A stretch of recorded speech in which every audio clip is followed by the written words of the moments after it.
আসসালামু আলাইকুম।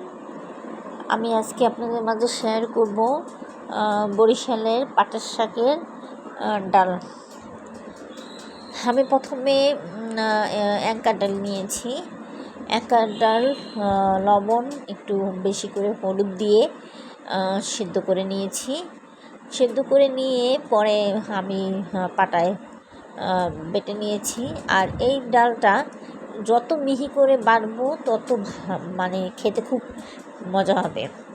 তো আমি এটা বোম্বাই মরিচ দিয়ে সবসময় রান্না করি, কারণ কাঁচা মরিচ দিয়ে এই ডালটা কখনোই মজা লাগে না। বোম্বাই মরিচ দিয়ে রান্না করলে অনেক ঘ্রাণ আসে এবং টেস্টি হয়। তো আমি সব ডালগুলো বেটে নিয়েছি।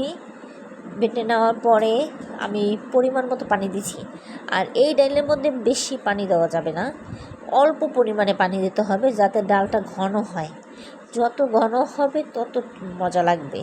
আর শাকের পরিমাণটা হবে মানে বেশি না, বেশিও না, আবার একেবারে কমও না, এক মুঠ শাক দিলেই হবে। তো আমি যখন পানিটা উতলিয়ে গেছে, বলক হয়েছে, তখনই আমি শাকটা ভালো করে ধুয়ে দিয়ে দিয়েছি। আর শাকটা দেওয়ার পরে বেশিক্ষণ রাখা যাবে না, কারণ পাট শাক সিদ্ধ হইতে কিন্তু সময় লাগে না। আমি কয়েকবার নাড়াচাড়া দিয়েছি, তারপর আমি নামিয়ে ফেলছি। নামিয়ে আমি রসুন পেঁয়াজ দিয়ে তেল দিয়ে সরিষা তেল দিয়ে বাগার দিয়ে নিয়েছি। এটা আমার স্কিপ হয়ে গেছে, তাই এখানে বাগারটা আমি দেখাইতে পারলাম না। আমার বয়েসে যদি কোনো ভুল হয়ে থাকে